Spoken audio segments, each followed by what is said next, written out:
Welcome to the Ben Dano Podcast, where we're calling a spade. Great to be here with you guys today. The WNBA media. Folks like Monica McNutt. Folks like Shanae Ogwumike. And so many others. People like Doofus Dennis Jr., folks like him. Chris Simp Williamson, folks like him. And so many others that are unnamed covering these teams. So many others that are unnamed covering this league. They must be walking around with a black eye. They must be walking around permanently with a big old ice pack on their eye with a huge knot right here. They must be limping into work with how bad Caitlin Clark from All-Star Weekend, Sophie Cunningham from today, with how bad they've been getting called out and just slapped around lately. It's been a bad 2 weeks for people in the mainstream media that cover the WNBA. A bad 2 weeks. Sophie Cunningham today comes out, calls out the WNBA media, talking about everything except basketball, and she calls out WNBA media. Sophie Cunningham, she's not foolish. She's not stupid. She's not dumb. She understands that mainstream news outlets who aren't usually covering the WNBA, she understands that they'll come and they'll ask questions. They'll come and they'll cover the league here and there on stories that are, like Brianna Turner likes to say, bigger than basketball. She understands. That's their job. But WNBA media, their job is to actually speak about the game. Their job is to actually speak about the product going on within those four lines. And they fail to do that on a day in and day out basis. They fail to do that on a day in and day out basis. Let's get right into it, shall we? Like the video, hype the video. Let me know your thoughts in the comment section below and subscribe to the channel. That would mean so much to me. Shanae Ogwumike. It's catchy. Sophie Cunningham, quote, "The WNBA media, all we ever do is cover everything except basketball. You can talk about other things. Those are great stories. It shows fans who people are outside of the court. But I think we got to keep the main thing the main thing." Again, she specifies WNBA media. She understands the people that are covering this story that aren't WNBA media, they're covering a story.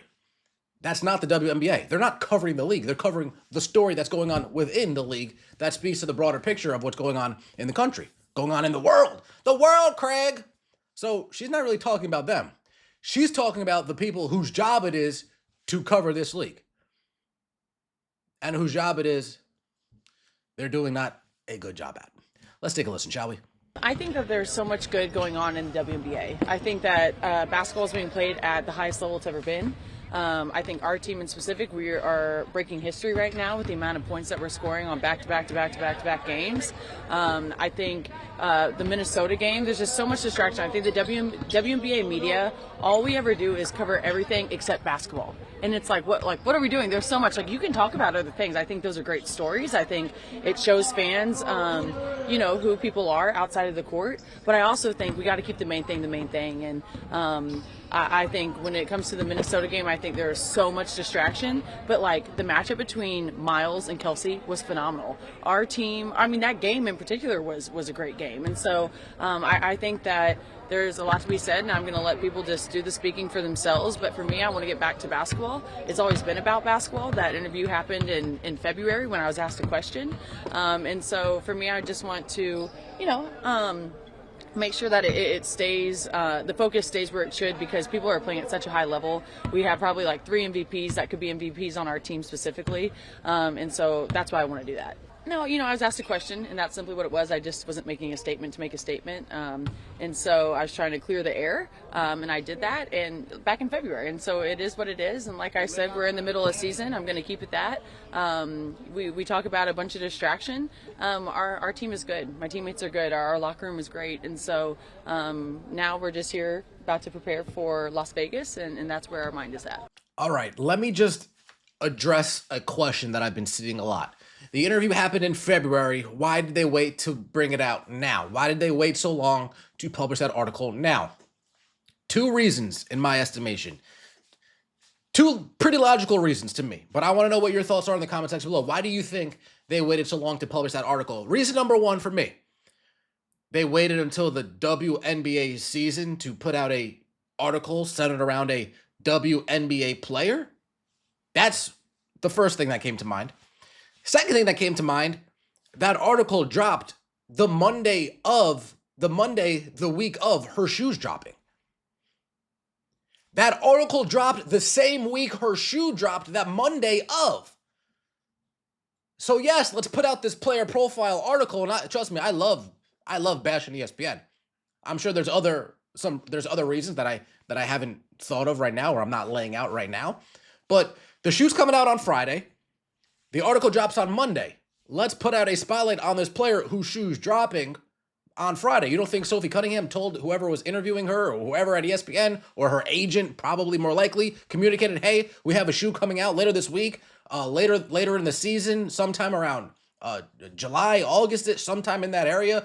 Can we hold on to this and maybe try to build some PR going into her shoe release?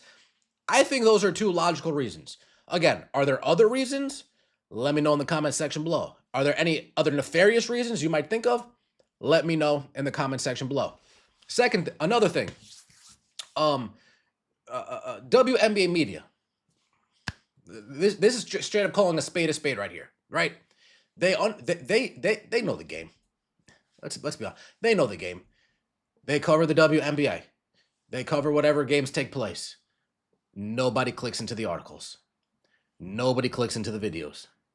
Nobody clicks into the packages, the promos, the features. No, they don't get. Nobody clicks into those.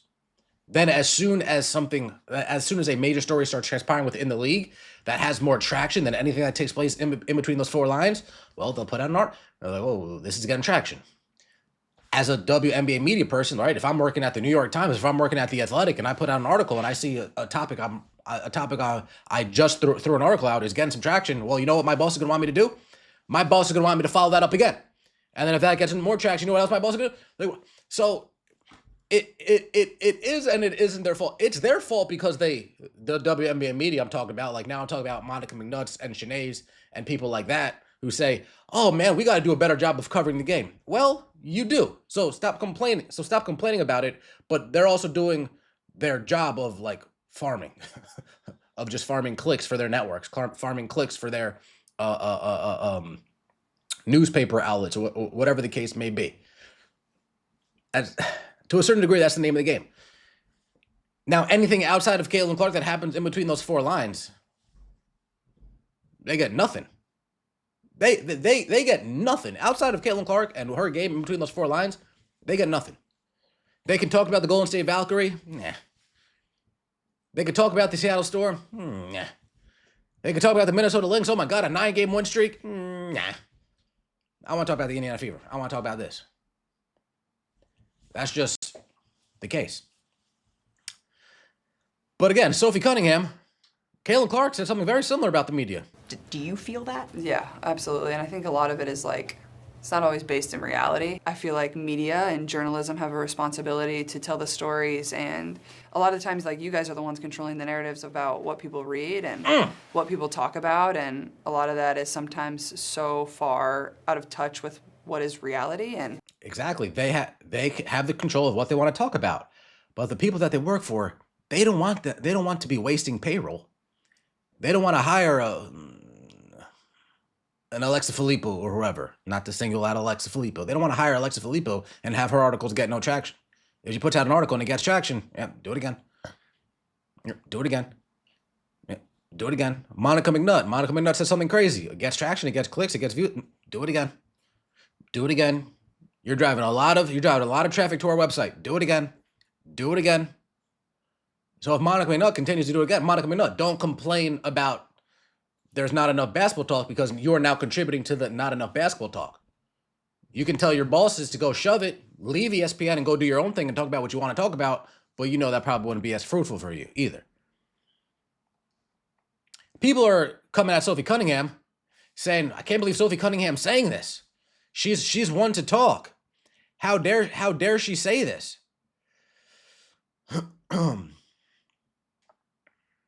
She made it that way.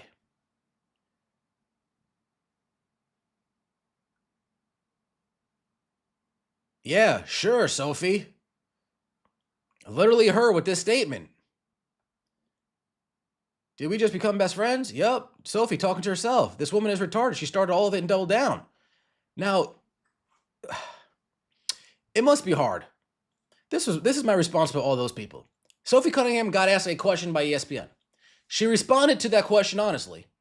And then not only WNBA slows, but just slows in general are saying she started it. It must be rough eating cereal with a helmet on. Sophie didn't start it. She got asked a question. She answered honestly. So technically ESPN started it. Technically ESPN is the one that threw a grenade into the room and just walked out and watched mayhem unfold. Sophie Cunningham didn't start this at all.